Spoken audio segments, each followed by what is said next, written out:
Et si je vous disais que le peuple même que Jésus est venu sauver, oui, le peuple juif, les gardiens des anciennes promesses de Dieu, s'est détourné de lui en tant que Messie, imaginez ceci, le Sauveur prophétisé marche parmi eux, accomplissant des signes et des miracles prédits depuis des siècles, mais beaucoup des siens le rejettent. Et aujourd'hui, des milliers d'années plus tard, la plupart des Juifs ne l'acceptent toujours pas comme le Messie. Pourquoi ce profond rejet perdure-t-il, alors que d'innombrables gentils et non-juifs de tous les coins du monde ont accepté Jésus comme leur sauveur? Est-il logique que les gentils l'embrassent alors que la nation même à laquelle il a été envoyé ne l'a pas fait?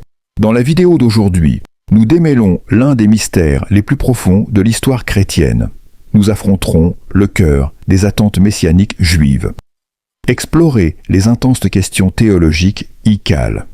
Préparez-vous pour une plongée captivante dans l'histoire, la prophétie et la foi.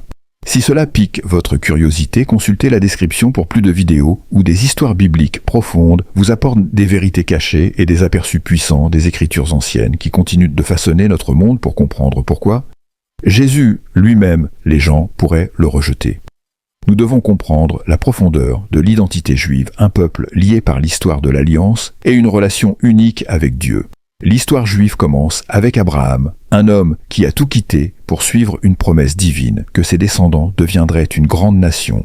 Cette alliance a marqué le peuple juif comme choisi, non pas pour un privilège, mais pour porter une mission divine, pour révéler la sainteté de Dieu au monde. Leur voyage, depuis l'appel d'Abraham jusqu'à l'exode sous Moïse, a inculqué un sens profond, du but enraciné dans les lois de Los Angeles. Rituel et prophétie. Chaque commandement, chaque loi a renforcé leur identité en tant que peuple mis à part, chargé de refléter la justice de Dieu. Mais cet élu est venu avec de lourdes responsabilités.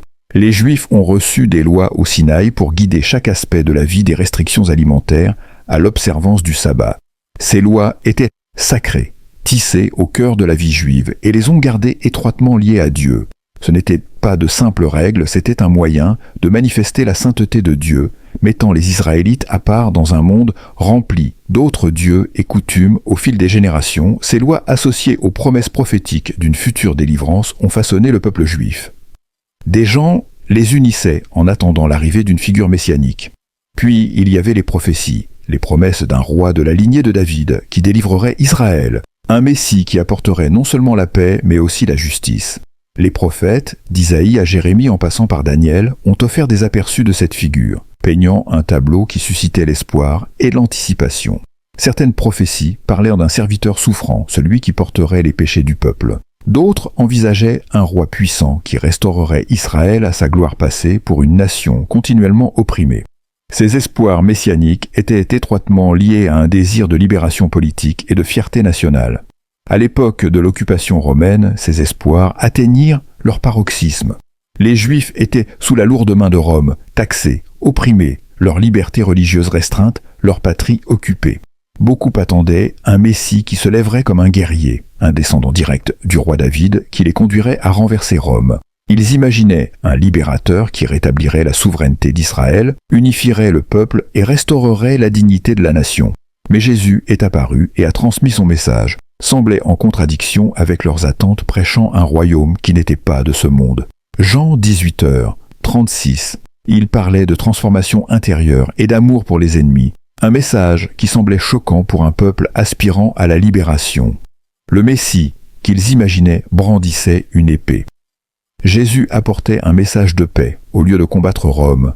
Il appelait au pardon même envers les oppresseurs. Pour beaucoup, il ne correspondait pas au moule d'un héros conquérant, c'était un humble charpentier, un enseignant remettant en question leurs attentes, et pour certains, même une source de désillusion. Ils ont lutté pour concilier leur image du Messie avec un homme qui appelait à l'amour radical et au sacrifice. Mais ce n'était pas seulement des attentes non satisfaites. Jésus a également confronté les autorités religieuses, les pharisiens sadducéens et d'autres qui avaient, au fil des siècles, construit un système complexe de lois par la tradition orale.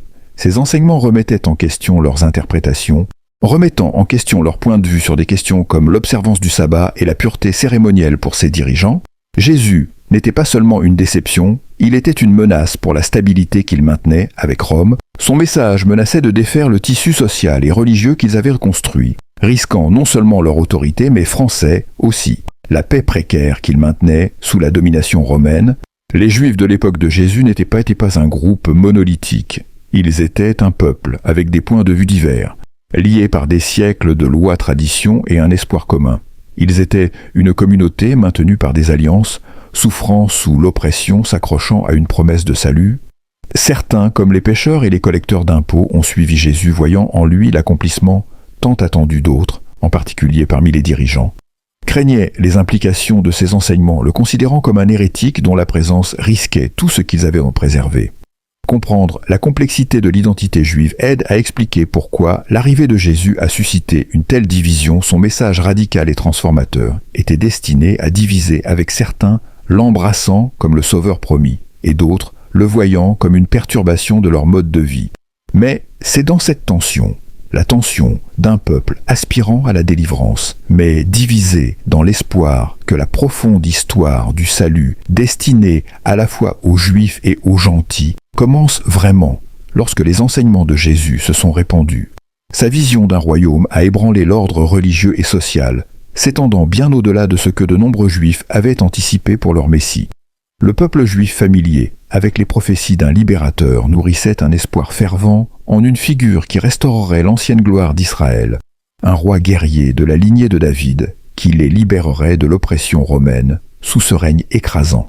L'attente d'un libérateur se renforçait. Le Messie qu'ils envisageaient était un leader qui rassemblerait le peuple, vaincrait ses ennemis et établirait un règne de justice et de paix. Mais Jésus prêchait un royaume qui n'était pas de ce monde. Jean 18, 36, appelant à l'amour envers ses ennemis et à une vie consacrée à la transformation intérieure plutôt qu'au pouvoir terrestre. Ce message était radical, défiant les pharisiens, les sadducéens et autres chefs religieux qui s'accrochaient fermement à une interprétation stricte de la loi et de la tradition. Ils étaient ensuite confrontés à un charpentier de Nazareth dont les paraboles et les guérisons captivaient les masses, mais qui ne correspondait pas au moule du Messie. Ils attendaient la version de Jésus du royaume. Un royaume de changement de cœur plutôt que de pouvoir politique, difficile à concilier avec leurs attentes messianiques. Pour les chefs religieux, l'idée de Jésus comme Messie était inconcevable. Leur compréhension du Messie était profondément liée à l'identité nationale et à la souveraineté d'Israël. Jésus, avec son appel à la repentance et le renouveau spirituel, ne semblait pas correspondre aux dirigeants prophétisés qui libéreraient Israël de Rome au lieu de se concentrer sur la domination d'Israël. Jésus a parlé de servitude, de miséricorde et d'humilité. Son message semblait non seulement étranger, mais dangereusement perturbateur, surtout pour les pharisiens qui considéraient la loi comme la pierre angulaire de leur foi. Les prétentions de Jésus à l'autorité de pardonner les péchés et ses actes de guérison le jour du sabbat apparaissaient à ses dirigeants comme des défis directs à la loi qu'ils chérissaient. Mais Jésus est allé encore plus loin en faisant des déclarations qui leur semblaient totalement blasphématoires, en déclarant avant qu'Abraham ne soit « Je suis » Jean 8,58. Il a fait écho au nom sacré que Dieu a utilisé en se révélant à Moïse. Et un « je » qui a ébranlé les fondements du monothéisme juif pour ses dirigeants. La prétention de Jésus à la divinité n'était pas seulement un affront à la doctrine, elle menaçait la stabilité de l'ordre religieux.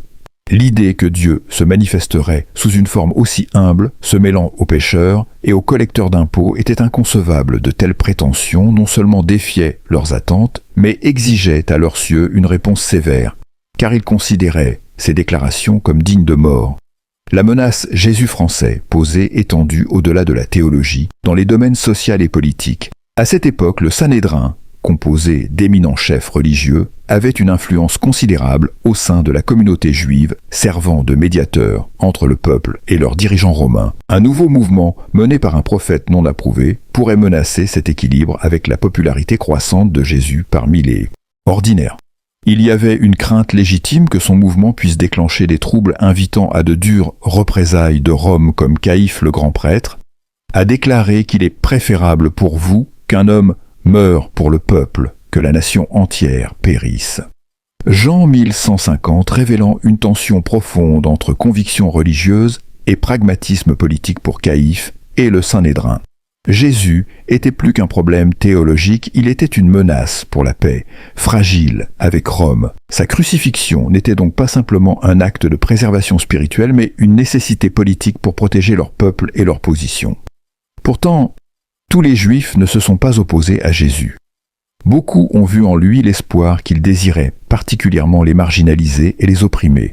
Ils se sentaient reconnus et valorisés par Jésus qui leur a offert un message d'amour, miséricorde et un accès direct à Dieu, au-delà des rituels du temple. Ce n'était pas seulement une nouvelle français. Pour eux, il était l'incarnation du Messie tant attendu. Alors qu'ils marchaient avec lui, témoins de miracles, et entendant ses paroles, ils croyaient qu'il était vraiment l'accomplissement des anciennes promesses. Pour eux, Jésus était plus que le Messie. Il était le Sauveur qui les connaissait personnellement. Cela soulève une question qui se pose. Echoes through the ages? Se pourrait-il que les dirigeants chargés de sauvegarder la foi d'Israël passent à côté du Messie? Et que signifie ce rejet pour les gentils? Ceux qui sont en dehors du giron juif et qui embrassent Jésus avec un cœur ouvert? L'apôtre Paul aborde ce sujet dans Romains, où il discute de l'endurcissement partiel d'Israël. Il explique que le rejet juif a ouvert une porte permettant aux gentils d'être greffés et de participer aux bénédictions promises aux descendants d'Abraham. Alors que la vie et la mission de Jésus se déroulaient, il est devenu évident que son identité et son message entreraient en conflit avec les interprétations juives traditionnelles des prophéties messianiques. Pendant des siècles, le peuple juif s'est accroché à des prophéties qui prédisaient l'arrivée d'un sauveur, une figure qui restaurerait Israël et inaugurerait une ère de paix et de prospérité. L'espoir n'était pas simplement un concept théologique lointain, c'était une promesse vitale qui imprégnait chaque aspect de la vie, de la culture et de l'identité juive. Dans le livre d'Isaïe, le Messie est décrit comme un serviteur souffrant. Isaïe 53 est un individu qui porterait les péchés de beaucoup et apporterait la guérison à travers ses propres souffrances. Les chrétiens voient cela comme une préfiguration claire de Jésus, croyant que sa crucifixion était l'accomplissement ultime des paroles d'Isaïe.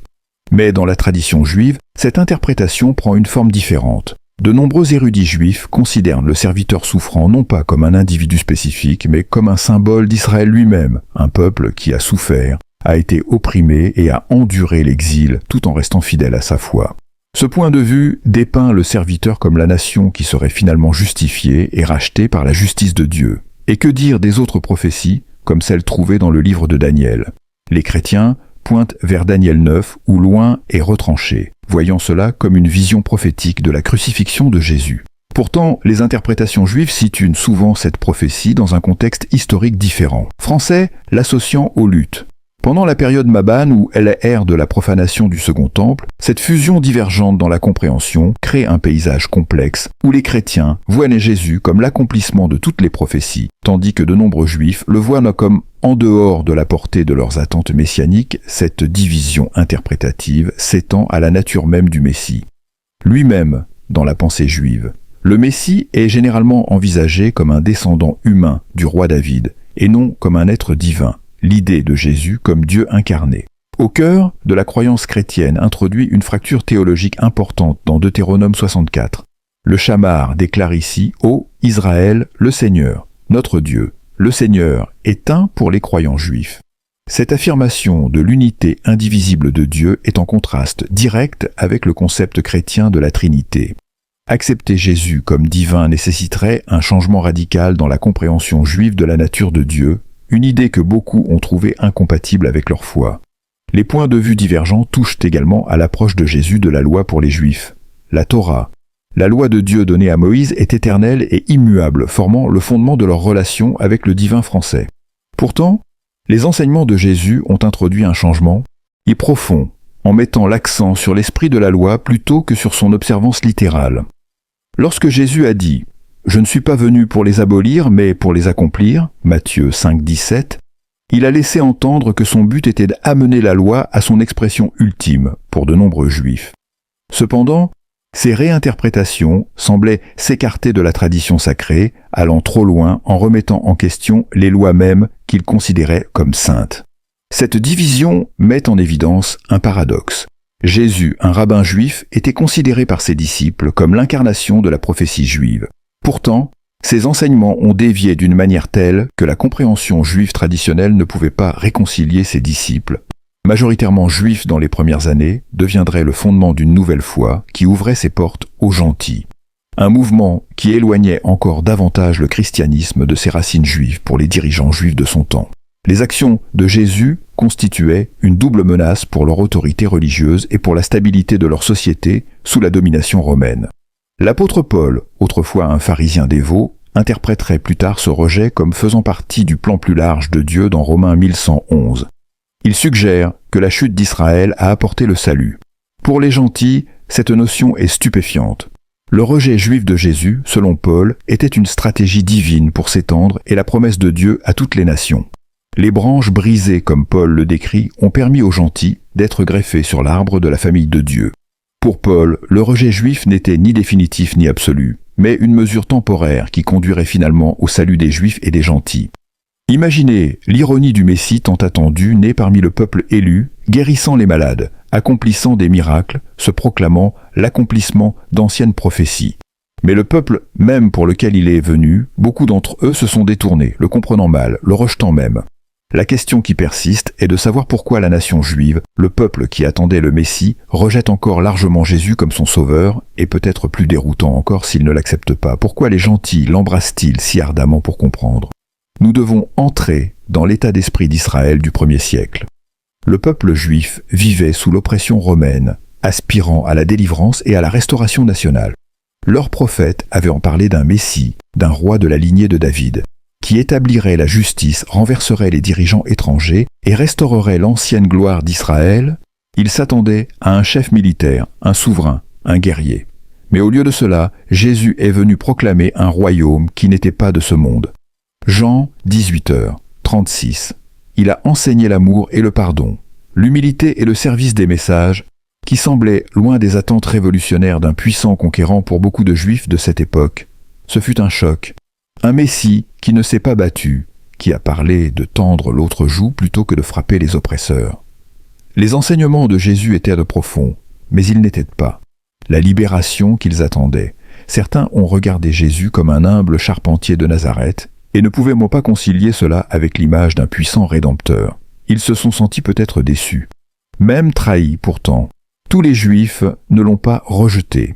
Certains l'ont suivi avec une profonde conviction, laissant tout derrière eux pour être ses disciples pécheurs, zélotes, collecteurs d'impôts. Ils ont été témoins de ses enseignements, ses miracles et sa résurrection, et ils ont cru que cette croyance divisait la communauté juive, tandis que de nombreux dirigeants et érudits résistaient aux affirmations de Jésus.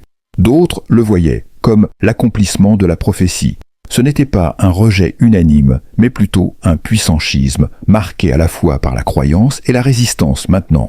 Français avance rapide jusqu'à aujourd'hui. Les raisons du rejet juif de Jésus restent profondément aides dans l'interprétation et l'identité. Les érudits juifs lisent les Écritures différemment des théologiens chrétiens. Prenons par exemple Ésaïe 53 où les chrétiens voient une prophétie claire du serviteur souffrant accompli en Jésus. De nombreux érudits juifs interprètent ce passage comme un symbole de la souffrance d'Israël, plutôt que comme un Messie individuel, ou considèrent la prophétie de Daniel 9, où les chrétiens voient souvent loin comme Jésus, juste. Mais les interprétations juives se rapportent fréquemment à des personnages historiques ou à des événements de l'histoire juive.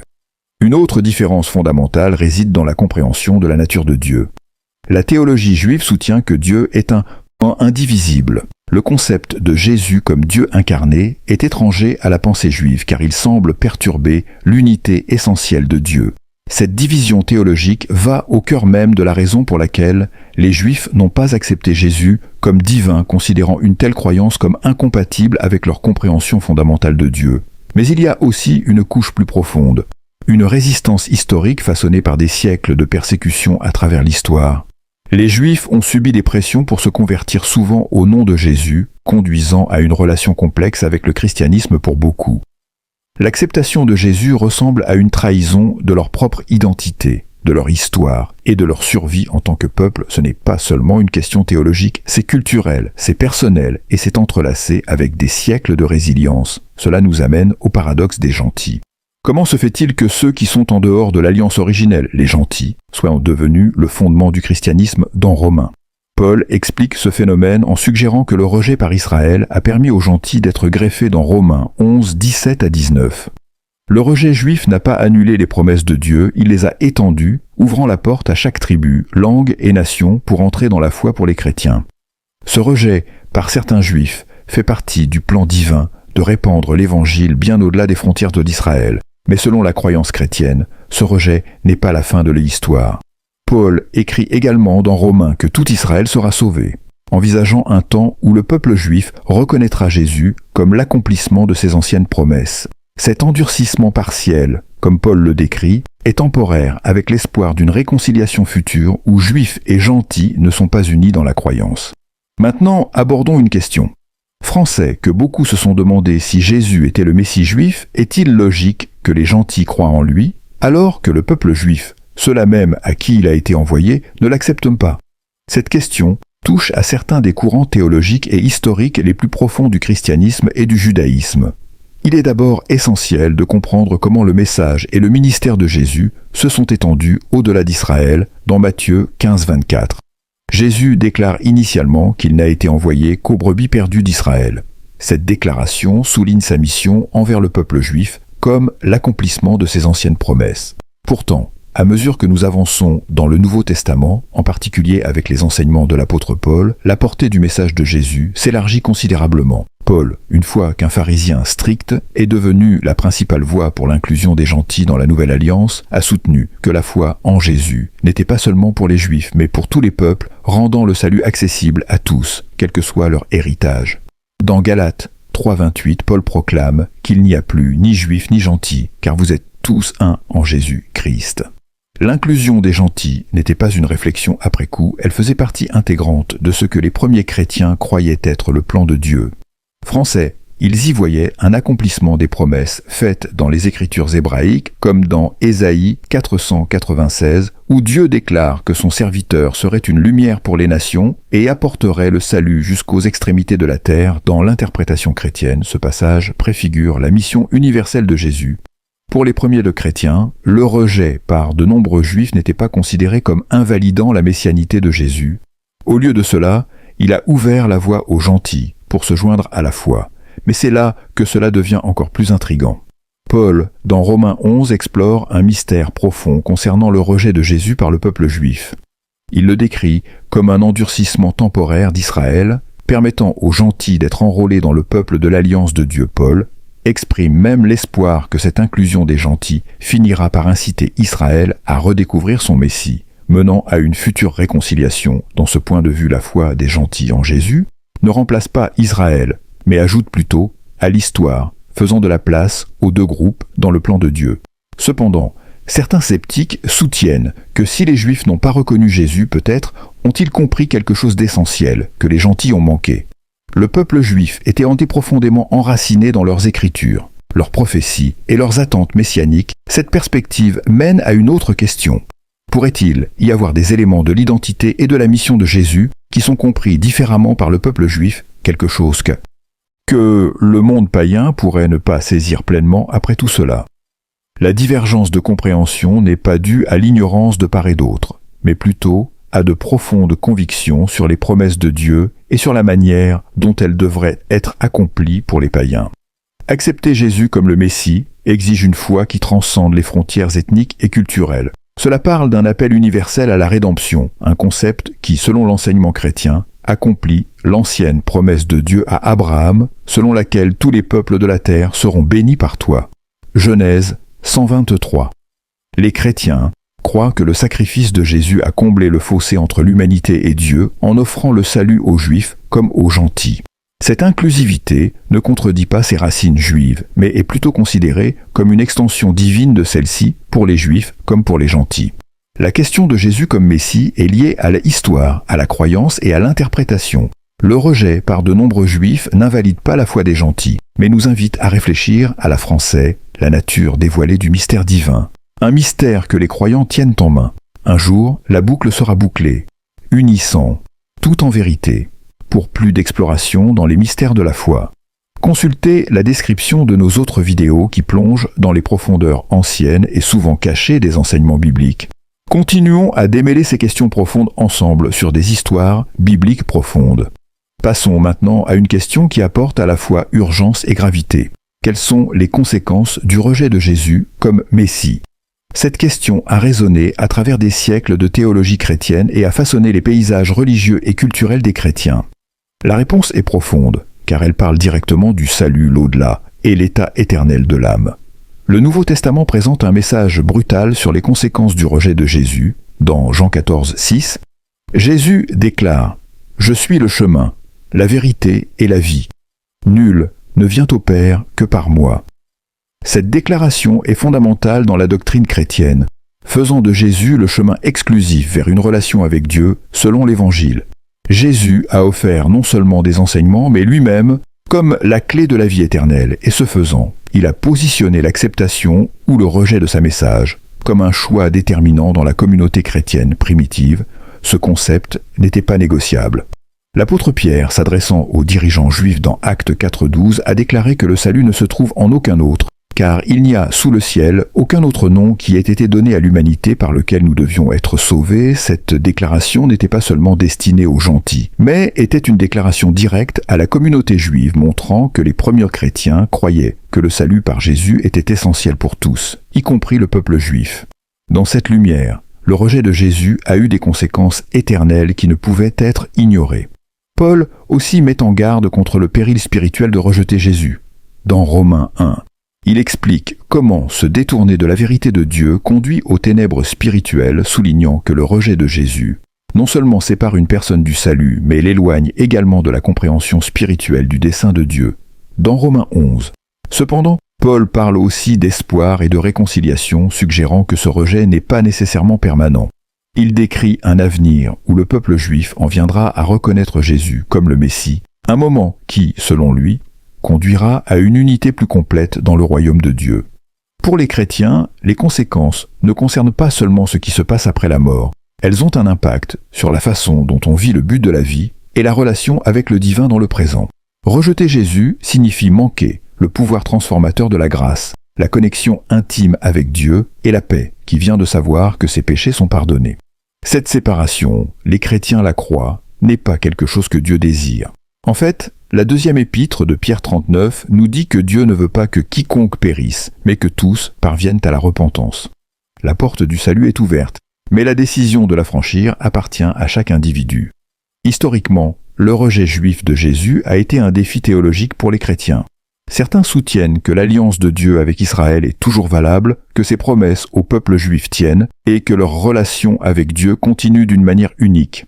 Ce point de vue est soutenu par des passages comme Romains 11, 29, où Paul dit que les dons de Dieu et son appel sont irrévocables pour les chrétiens. Cela indique que le peuple juif conserve une place spéciale dans le plan de Dieu, même si beaucoup n'acceptent pas Jésus comme le Messie. Pourtant, le Nouveau Testament suggère qu'une future reconnaissance de Jésus apportera la restauration et l'accomplissement. Des promesses de Dieu Paul écrit dans Romains 11, 26, et ainsi tout Israël sera sauvé.